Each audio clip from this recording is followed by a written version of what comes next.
they're all ordinary people, right? Like, at least in the franchise world, like ordinary people can build exceptional wealth by like but just like following the process, right? Hiring good people, holding them accountable, following the process. Like, they're willing to take risks, they make mistakes, they learn from it, they grow. But like, if they can do it, why can't I do it?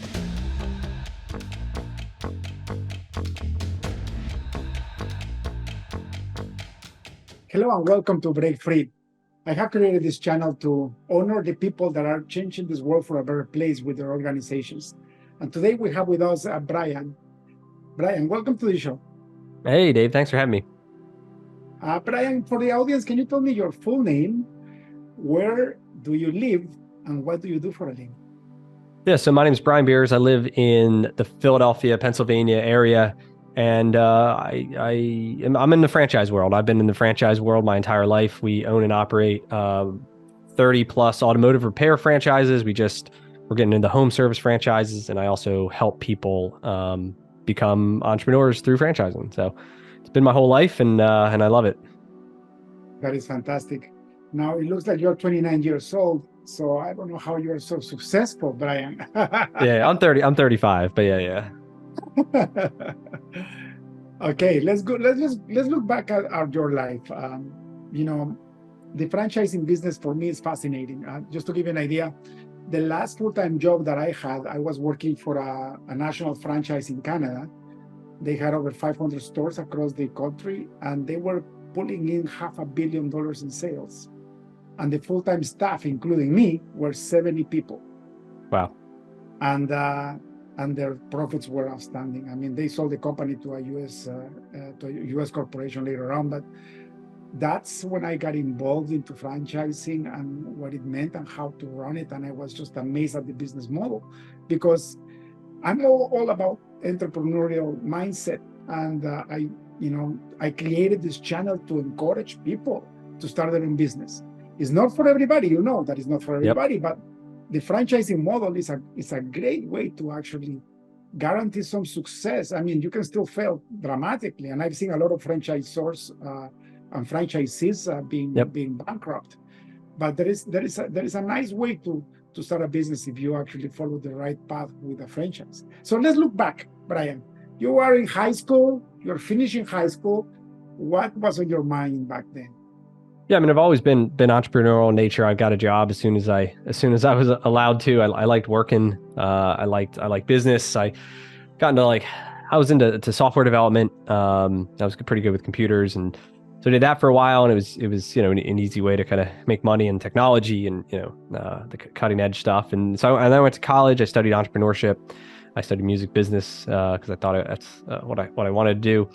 And then I ended up coming back. I joined the family business, which was, my dad and uncle had 6 automotive repair franchises that they had kind of run for the past 30 years, like my whole life growing up. But they were tired. Business was tough. They weren't really making any money anymore, and got to sell and just hold on to the real estate that they owned and retire. And like that was kind of their plan until I expressed interest and said, hey, let me join. Let me see if I can breathe some new, life into the business. Let me take a stab at it. And so, I joined the business and tried to learn from other franchisees, best practices, like, what were they doing, having success? Like we were open to try anything, right? And some things worked, some things didn't, but, we started having wins and I'm proud to I was able to kind of let my dad retire, and then, we kind of took over the business. Brian, that's even harder. When you start up a new business and it's yourself, I mean, the span that you don't have any knowledge, you have that wind, you have that enthusiasm, if you will. But when you go into a dying business where the owners are already tired and they don't want to deal with it anymore, it's very hard because the culture gets set by the owners and by the CEOs. Oh, yeah. And that trickles down from them to the employees and to the customers. And that's why they stop making money, because everybody has the spirit of disanimity, like they're not engaged anymore. How old were you when you started working in the franchise with your dad? 22, whatever, right after college. What did you go to college for? For business. Business. Yeah. Was that on purpose? You always wanted to be? Yeah, I've always wanted to do business. I've always, enjoyed reading stories, it's like working, just, it's what I hear in the story, about like Warren Buffett and I don't know, Peter Thiel and all these guys. I was just always an interest to me. So what was the position? What did you start doing when you went in? Yeah. So the day I joined, I mean, I was like an assistant manager, I guess, or counter person. I don't know. I was like in the sales side, working in the stores. I remember my first day. I mean, it was, I knew nothing about cars. I knew nothing about I mean, I had jobs before in kind of sales. I was like comfortable there, but a lot of it was just like learning from the ground, just talking to the technicians, having them kind of teach me like, well, what are we recommending? Why is that? What's broken? Like, help me, because I had to go sell the job. So it's like, explain to me like how this stuff works. And then I'd bring the customer out and I'd show them what was broken. Like, this is what you came in for. This is what the technician found. This is what we're gonna have to do to fix it. This is what it's going to cost. This is how long it's going to take. Right. And so I learned the business just from the ground up, just like everyone else. And then eventually, I was like assistant manager or whatever. And then I was able to be a store manager. So I ran, one or two of our locations for a bit. Eventually I kind of then rose to the role of like a district manager where, at this point I started hiring like new store managers and new assistants and doing all the training. And so eventually, everybody, reported to me, in that like more district manager role. And I did that for a number of years, replacing, upgrading, creating the culture, like you said. And we started having success. My brother ended up joining business and, we started growing the sales and, we wanted to make more money. And we didn't really own any company. We were just, we were just employees. And so we went out and, found another guy wanted to sell 2 of his stores in the Philadelphia market. And we went to the bank, got a loan, bought these 2 stores, and we ran it all as like one. So you bought 2 more stores out of the 6 that you already were working Yeah, at? so we had 6. We bought 2 more, so we had 8. 8. So when you guys so each of you got into sales. That's what you took over, sales. I took over the sales. My brother really took over kind of the back office. The back office. The admin. He's more the introverted and really the good at the details. Right, for sure. Perfect combination, right? Yep. If you have an integrator and you have the outgoing person, the salesperson. Yep. I live in a town. Listen to this, gives me shivers, because this is like true wisdom, right? It's the wisdom. This is why I love this podcast, because it just reminds me of, if you learn how to do the things right, you're gonna be right. Yep. I live in a company. My company was formed in the city where they invented the smartphone. So I live in a town called Kitchener-Waterloo, and BlackBerry was founded here. It was a spin-off out of university. The company was founded by the smart guy, by the person that had the ideas, and it was very hard to get it anywhere. Then he actually hired another person and gave him a big portion of the company, and this person was you, right? He was the sales guy. He was the one that had the vision, and between the 2 of them, Brian, they made a multi-billion-dollar company. And even by the demise of BlackBerry, because after Apple took over and Android took over because they did wrong choices, they were still left with a couple of $1 billion each. So I live in a town that has 100,000 people that created a technology that made at least 2 billionaires in town. And it's because the one guy knew the back end, he knew the technology, and the other guy knew how to sell it and promote it. And that's exactly what you guys are doing, right? Yep. That's how you guys did it. How do you convince your dad to go get a loan to get another 2 stores if he wanted to retire? Yeah, no, I mean, we got the loan. I mean, we had to use some of the real estate as a collateral, but we got the loan. We had saved up money, and we put the down payment, and they were profitable stores too. So and we had already a pretty good relationship with this bank. It was like our primary bank. So yeah. When was that time where you could actually tell your dad, you can go if you want? I mean, he had started to kind of around that time, 2017, 2018. Then we bought more stores too. Like, so I was 16, and then we used the money we made from the 2 stores, my brother and I, to then buy another one in 2017, and then we bought another 2 in 18, and a lot of it we just kept snowballing. The money we were making just back into to buying more shops. We opened a few, and so they kind of did less and less, and now, I mean, even today, my dad and uncle's involvement is more, they like working their hands on. They're hands-on people, so they'll go to the shop and like rebuild the lights or like paint or renovate, or like they like doing the project-based things, but not dealing with any of the, any of the. Just like a hobby, right? Yeah, yeah. Then he goes down to Florida and spends whatever 6 months in Florida, but then he comes back up for a week and works, and then back down to Florida, and it's just, But that's what he like. He enjoys the hands-on craftsmanship. So yeah, and then as of today, we have 33 locations and 3 markets. So that's incredible, Brian. We own it all. We bought them out. We bought them out entirely. How humble you are, because it takes a lot of effort and a lot of risk. What do you think was the primary success for you to move to grab a dying business and make it such a prosperous company just in a few years? Yeah, I mean, but even it happens even today. I mean, a lot of the acquisitions we've done of those 33 are barely profitable or losing money when we acquire them. And some of them still lose money. Like, not all my stores, some of them we're having the good stores pay for the bad stores even today, because sometimes they do take time to develop them. A lot of it, I guess, is it's our confidence in our ability to turn them around. Like, right, we know that if we can get the right people, we fix up the store, we get them following the right process, that that the demand is out there, right? It's just a matter of us and our ability to capture it. And I think the quicker that we recognize, like, do we have the right people answering the phones, fixing the cars, like, right, doing the day-to-day. If we have the right people, then it's just a matter of like giving them all the tools and the leads to let them capitalize on it. But if we don't have the right people, like, we're never going to build the business, right? If we have a guy answering the phone, it sounds like he's asleep, or like telling a customer, no, we're too busy, and they did like, 5 cars that day or something, we'll have a problem with that. And so part of it is, a big part of it is just our confidence in our ability. Also we like to own like these regions. So we like Philadelphia and New Jersey, and we have another market about an hour north of Philadelphia. And so a lot of them are pretty tightly located. So sometimes we'll buy or open a store and it's already kind of within an existing footprint. So we're already doing mailings there. We already have, a district manager in place. We can transfer techs or managers. We can promote people, and it's all kind of within the same footprint. So that we have some operational leverage there as well, versus, I'm not that interested in buying a single store like an hour and a half away, from my market, because I'm not going to have synergies back there, with talent or marketing and customer relations or anything. So, but part of it's like intentional in terms of where we're located and how we build it.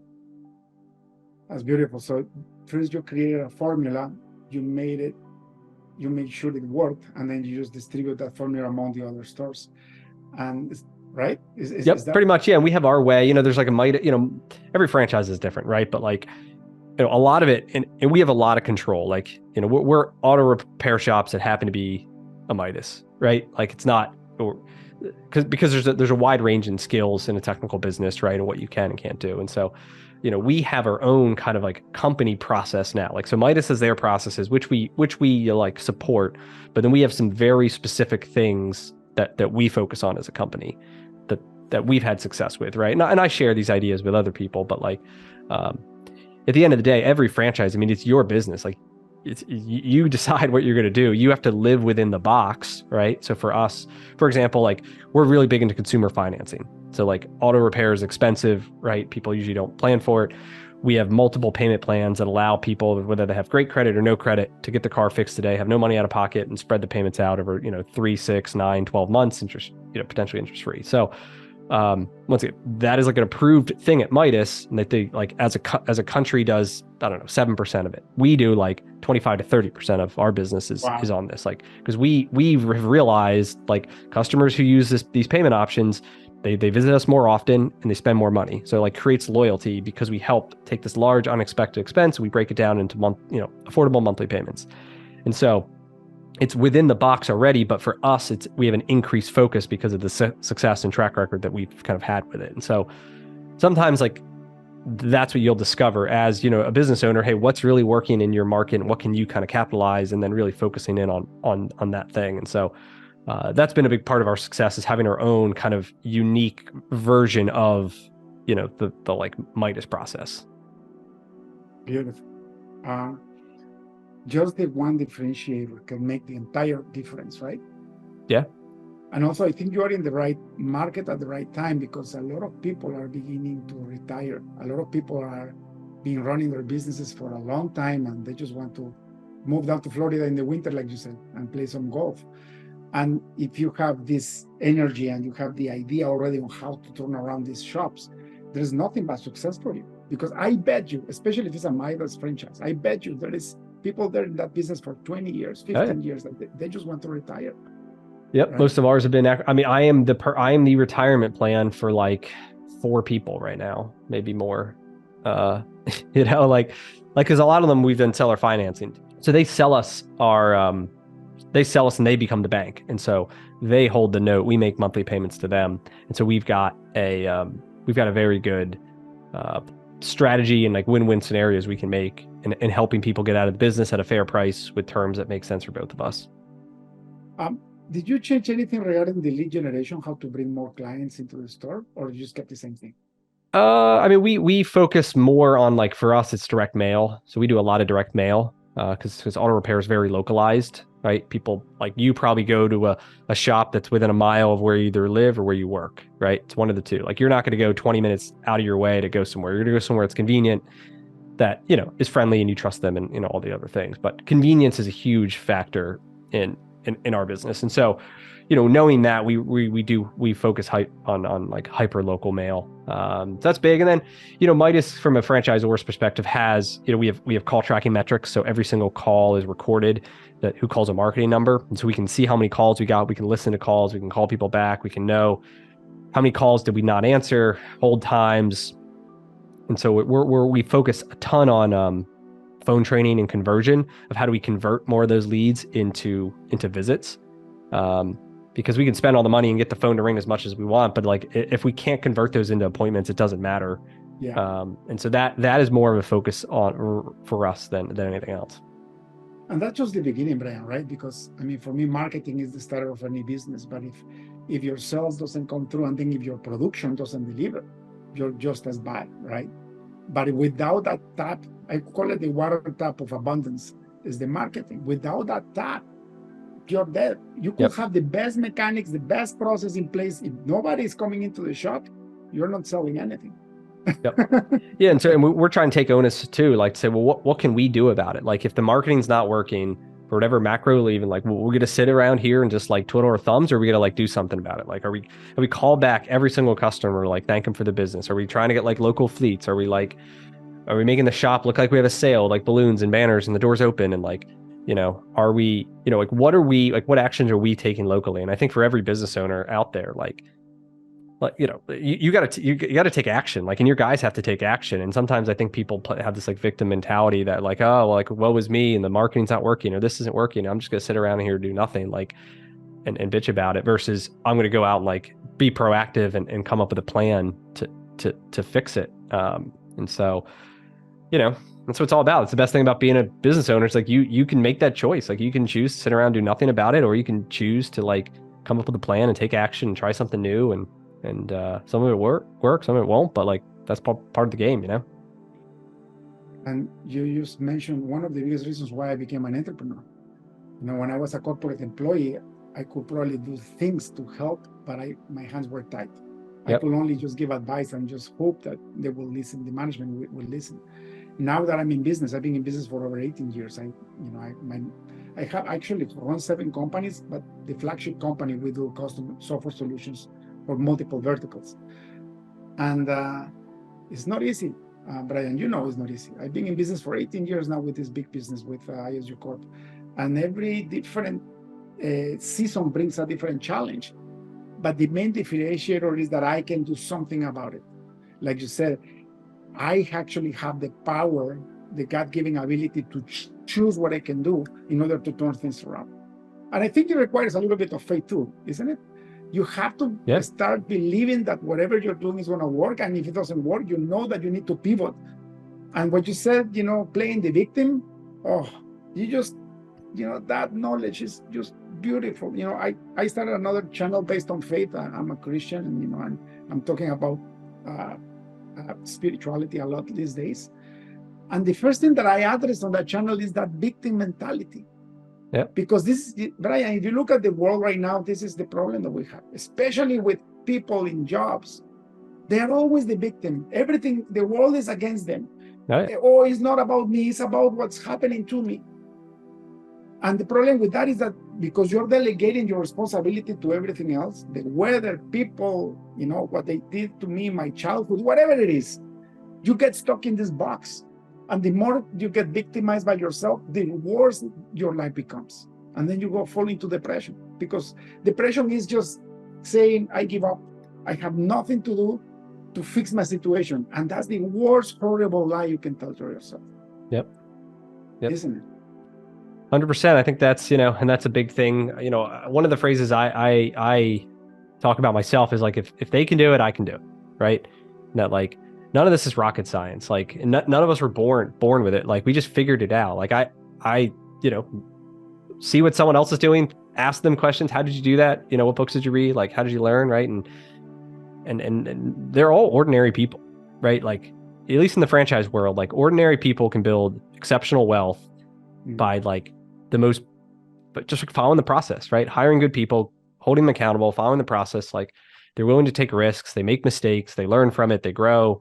But like, if they can do it, why can't I do it? Like they're not any smarter. They don't have an MBA. There's not like decades of experience or like, and so I don't know. I look at that all the time, and now people who are like the next level, like where I'm trying to go, right, and listening to them, and that's their mentality. They have the same thing. They're looking at the billionaires and thinking, hey, if they can do it, like that, I can do it, right? I just need to stay focused on the things I'm good at and believe that I can do it, and then go out and execute. And that's the trust factor, right? Like that's the belief, right? So faith is nothing more than believing in something that doesn't exist. Yep. That's it. Yep. Right. So if you start having faith and then you start pivoting and you start researching, if this guy did it, why did it work for them? And you just take some time to dig deeper and don't be afraid to implement things. And if they don't work, modify them until they work. Right. I have had to change my business 4 times throughout the 18 years that I've been in business. The last change was this year, and it was a dramatic change. We came from doing custom software solutions and writing code all the time. Yep. Now we became AI engineers. Don't get me wrong, we still write code, but half of the code we write is done by robots. That's awesome. So with the same staff, I am 5 times more productive now because I'm using the technologies that are available to me now as a technologist. So my competition is still thinking about what is AI and what's ChatGPT, and they don't even know that this thing is being. You're writing code. Yeah, you're writing all this code about it. We've been writing AI code since 2010. Oh wow, that's awesome. But because I know that if I don't innovate, I know if I don't take advantage, if I don't move with the times, my company will go bankrupt. Doesn't matter how old I am and how much reputation I have. Yeah, this is great. I think it's Ben Franklin's quote that's like, "I've never failed. I've just figured out 10,000 ways that don't work." And you know what I mean? I think about that all the time in business. Everything we do, like we'll try something and we figure out what works, we figure out what doesn't work, but you just keep trying. So when you started doing this whole thing and you were thinking about taking over the business and expanded so much, by the way, congratulations, from 6 to 33 is a big jump. How do you learn? Like how do you start doing your research? So imagine, Brian, you're giving advice to somebody that has 6 stores and the stores are dying and the owners are tired. How do you get going? What advice did you give to these people? How do you start learning how to fix something that is broken? Yeah, and in our business, at least, it's a sales-driven business, right? And it's a people-driven business. It's the people every day talking to the customers, and really, really understanding the sales, like what the sales cycle is. So like for us, we do marketing, it generates that phone call, we get them in the door, we do a good inspection, we present, we present the work, and we sell the job, right? Like, or we don't. And so like for us, it's like, all right, well, let me break down that process. Let me look at everyone as a silo. So how do we generate more leads? We look at the marketing, like we talked about that, right? Then it was like, let's talk about the phones. So then it's like, then I'm like developing, all right, well, what's a good phone script, right? How are we answering the phones? How are the best guys? How are they answering the phones? How are the worst guys answering the phones? We have technology now, we can listen to them, but back then it was just more of a matter of like spending time with the guy, hearing the phone ring and like hearing how he does, right? And are we following the script? Like keeping it really simple as we can, but are we following the script? to convert that lead into, an appointment or whatever it is. For us, it was an appointment. And then it's like, well, now the customer's in, we've done our inspection. I was looking at, the process, the same thing. What are the best guys doing, like throughout the organization or throughout the country? What is their sales process like? And in ours, I boiled it down to a customer comes in, right? They're going to have our original request. We're going to call it like my brakes are grinding, right? And so we're going to check out the car. We're going to say, yeah, you need brakes. We're also going to see that the tires are bald. Maybe there's something that's leaking, like a radiator's leaking, and maybe the filter's dirty or whatever, right? It's like a full inspection. And so then it's, how do we approach the customer with that, right? There's a certain like manner that the best guys did where, if you come in for brakes, the first thing we need to talk to you about is the brakes. Like we shouldn't talk to you about the tires, the radiator, the filter, right? And some of the worst guys would be like, oh, you need a filter, you need this, you need that. And they'll be like, well, what about my brakes? Like that's the whole reason I'm here, right?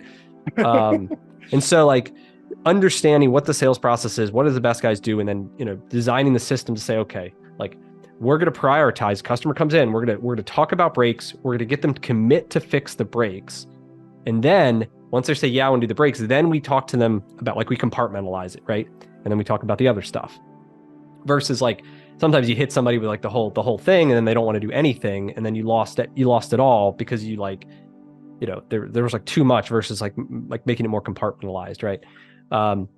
And so I think, so someone new, like you're looking to turn around, like I think understanding the process, understanding what are the best guys doing in each one, and then designing like in the franchisor might have this already. Like in a lot of cases, Midas already had phone training. They already had like, the sales process, right? And so a lot of it was either created on my own, or what did they have? How much of it were we following it? And then, training on what was like the best practices were. So I think that alone is key. The other part of it is like really, we're in the people business. Every franchise and every business for the most part is in the people business that just happens to do something, right? We're in the people business. We just happen to fix cars. You're in the people business. You just happen to develop AI powered software, whatever, but like it's a people business, right? Versus there are some other franchises that maybe are a little bit more process driven, like you're in maybe McDonald's or whatever. Like the people kind of interchange, and what success is really like is the end product taste good, right? That's kind of more important. But in our business and in most franchises, it's the people really matter. And so I think reading as much as you can, absorbing as much as you can around culture and like how do you hire good people, how do you retain them, like what motivates them. And it's not just money, right? It's recognition, and it's being valued and contributing to like the greater good, and aligning with whatever the company's vision is, and there's lots of different stuff there. So I think there's some good resources around understanding culture, and then working to instill that culture, like finding people who meet that like profile that you're looking for, weeding out the people who are the anti. I think that was a huge thing I did was bringing in, getting rid of the tired old, not old by age, but just the tired, like, older mentality, and then bringing in the people who had like the energy and were aligned with the culture that I wanted to create. You touched another amazing point, Brian. In 2013, I took a year off to retrain myself how to be a good leader. 2012 was an eye-opening for me, because I was blaming everybody around me of my failure. I had reached $1 million in sales back in 2010, 2011, and I thought I made it. And then all of a sudden, my company was plummeting, and I blamed everybody and anybody. So when I realized that it was me, I took that whole year, like 2013, I went back and took a leadership postgraduate program just to learn how to be a leader, because I realized it was my fault. It was December 27, 2012. I looked at myself in the mirror and I realized I am the problem, nobody else. But because I left the business, I was working maybe 1 day a week. Because I left the business, sales started to go down, marketing started to go down. By December 2013, I had no money to do payroll. It was Christmas, and a miracle happened. It's not about the miracle, but a miracle happened, and we got the money to do payroll that month and the next month, as a true miracle. But the next month, I got one of our biggest clients, which is still with us. But I started implementing everything I learned from leadership. And the most important part that I was taught was culture, which is what you just mentioned. I realized that the culture that I had was horrible. It was just a, it was just a poster on the wall with letters that I didn't even remember, with 12 values.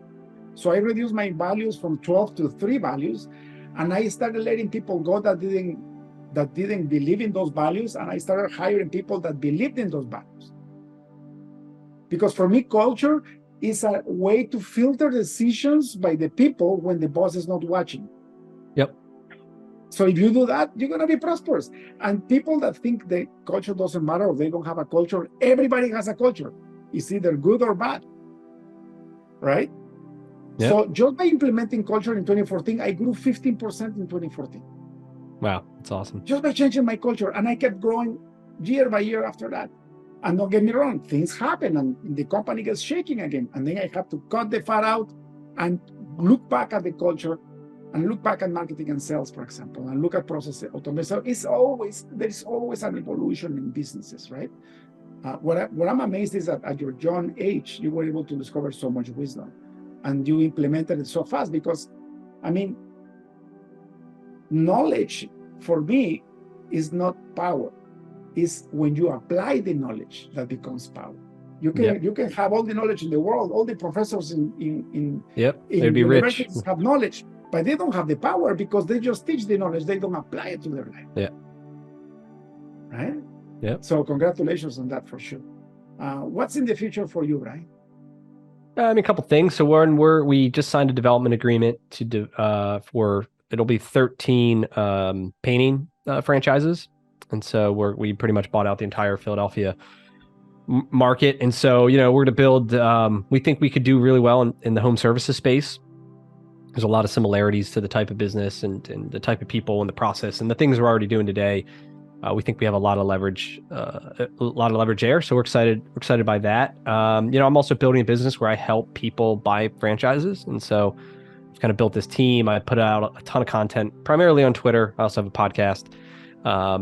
And we just help people build wealth through franchising. So I bring on franchisors. I interview them. We kind of vet them. I talk to existing franchisees. Like we do our best to try to find like what are the ones that we think are really good, and those are the ones I like to talk about. Most of them are in the home services space or trades because that's my comfort. And yeah, so that's great. We'll help 50 people become entrepreneurs through owning franchises in 2023. So is that like a school, like a franchising school? No, it's like a consulting business. So people come to us and they say, hey, I want to buy a franchise, but I don't know what I want to buy. There's 3,000 franchises. How do I pick the right one? How do I know who to trust? Like what questions should I ask? Right. There's like a lot of unknowns. And so, they work with our team. We have a portfolio of, hundreds of brands, and, we kind of know of those, what are the favorite ones, that we like at least. And so, kind of play matchmaker and give people recommendations of brands, introduce them to the franchisors. We can introduce them to funding. We can introduce them to other people in our pipeline who have bought into that franchise or looked at that franchise. And just to help give people confidence through the process. And anyway, and I've developed a bunch of due diligence material around it, like questions to ask franchisors, questions to ask franchisees, like video courses, tons and tons of education, and it's all free. So anyhow, that's I'm building that out, and it's a lot of fun. I get to talk to other people becoming entrepreneurs every single day, and it's we're changing lives, and so I have a lot of fun with that, and we're looking to build that up too. I'm building the whole team around it, so it's not just me. My primary role is content, kind of bringing people into our world, and then I've got a great team who do a lot of the the one-on-one work. So what you're doing is doing vertical businesses. I love about this idea, by the way. People that really grow exponentially in life is the entrepreneurs that have a vertical idea, right? So what you're doing is, now that you're an expert on running franchises and rescuing franchises from bankruptcy, now you're applying that concept to open a new business to do consulting for other people that want to get into franchising. That's part of that's all the same. It's all the same. And practice what we preach. Right. I mean, we're opening up some brand new. This is an emerging brand. We're opening these up from scratch, and so I'm, we're gonna show it, and we're gonna make mistakes. It's not gonna be perfect. I mean, even experience, like everybody makes mistakes, but But then we also were pretty confident that too, once we nail it in this one, like for us to open up another home service in a you know, in roofing or, you know, blinds or flooring or whatever, like a lot of these businesses, it's, you know, the thing you're doing at the end state is different, but everything else involved in running the business is very similar. So like in the painting business, you know, we paint the houses, but like you back up, like we do a bunch of marketing goes to call centers. You know, we've got, you know, this whole lead gen, we hire these reps, we use, you know, it's a contract based business. So we use 1099s. Like the sales process, everything is identical, whether we're selling blinds, whether we're selling floors, cabinets, any roofs, anything in a lot of the big ticket items in homes follow the same exact business model. It's just the production's different. And so if we can get really good at all the other stuff, to have another vertical that's roofing or something else would feel very comfortable once we're in the game. So anyway, on an operational thing, that's the plan. So it's crazy. I just heard of a person just for people, right? Like, again, this podcast is to brighten the minds of people that want to open their own business. These guys had a $2,000 investment, okay? $200,000 investment, and they wanted to go into real estate business. So what they did is they went and they applied for a loan, and they bought land that also owned a coffee shop in a place that was very close to a tourist location. In the land, they built 4 cabins, and they started to do Airbnb in the 4 cabins. Little cabins, very cheap cabins, but the coffee shop, because they bought it too, they completely remodeled it and they made it amazing. And then they started talking with everybody in town for them to promote their restaurants and their services to the people that were going to be living on those Airbnb places. So to make the long story short, they went from $200,000 of investment to $2 million in net worth in 4 years.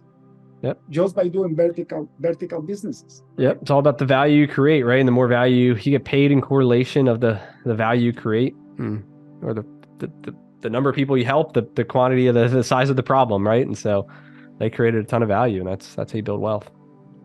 In your business experience, what has been the worst problem that you ever had, and how did you come out of it? I mean, a couple different things. I think we had another franchise that we bought that was in the automotive parts business. So it was supplier side that failed, that we lost a bunch of money, and that was pretty tough. And it was, you know, we thought, I don't know, we thought we'd do good at it because it's in automotive, but it was a completely different business model. It was B2B, like we were selling parts to other shops, and we thought, we know shops, but it's a relationship business. And like all of our experience and like what I'm really good at is like the mass market, like the B2C, right? All the lead gen, all the stuff we were talking about. Like that's really my skill set. And like in this B2B business, it's like none of that matters, right? It's like the relationship and the guy and the memory, and like, so we just had trouble. I don't know. It just wasn't what our skill set was. And it was so it's relationship based, which we weren't really good at. And then it was, inventory. So you needed a whole bunch of cash on the shelf to be able to sell inventory. It's quick, right? People want it on demand and they want it quickly. And so it was challenging. We were losing money every single year. We wanted to get out. It was, these franchise agreements, unless you negotiate it well, like, you can't just close it up, right? Like you have a contract and a commitment. And so you have to find somebody to buy it or work out an arrangement. And so, that was tough. I learned a lot through that. We obviously sold it and got out of it, but I realized, the type of business I don't want. And for me and my skill set, like what are the types of businesses that, I excel in, and what are the ones that I need to stay away from? And in my case, it was B2B, heavy inventory. It was kind of like a low margin, high volume game. That's just, a tougher one. So anyway, that was kind of our biggest challenge and everything that evolved around that. Wow. And for me, the biggest failures are the biggest lessons, right? Yep. I was watching another podcast and somebody asked this guy, should I have $100,000? Should I go into an MBA or start up a new business?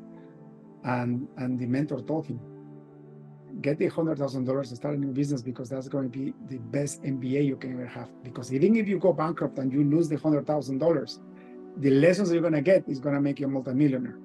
If you use the $100,000 for school, you're going to get some knowledge, but there's no guarantee you're going to be successful. Yep. Yeah, no, that's a great point. I'm going to write that one down. Brian, thank you so much for your time. I don't want to abuse it. One last question before we finish the podcast. If you had access to a billboard in front of the busiest highway on earth, what would you write in it? I don't know. What's my goal? Am I trying to make money for it or inspire people? Inspire people. Yeah, I think it's if I can do it, you can do it. I think I can do it, you can do it. I think people need to believe in themselves and that there's ordinary people every single day having tremendous success, and that they're not like, they don't have MBAs, they're not Superman, they haven't like, they are making the same mistakes, and everybody started at the same place. Like our the best NBA players or football players, any of these people like sports, like we idolize, like everyone started at the same point. Like, and they obviously worked harder and they made mistakes and they took sacrifices, but like, everybody starts at the same place. And I think that, if people realize you don't have to be special, you just have to like believe in yourself and surround yourselves with other people who are where you want to be, I think is key. Like if you want to be an entrepreneur, like you need to go hang out with other entrepreneurs. Like you can't hang out with your same W-2 guys who like, and all they want to do is just like, they're good with their jobs, and they're going to tell you like, oh, don't do it, it's too risky, or what if you fail and this, and why don't you just go get another job, right? Like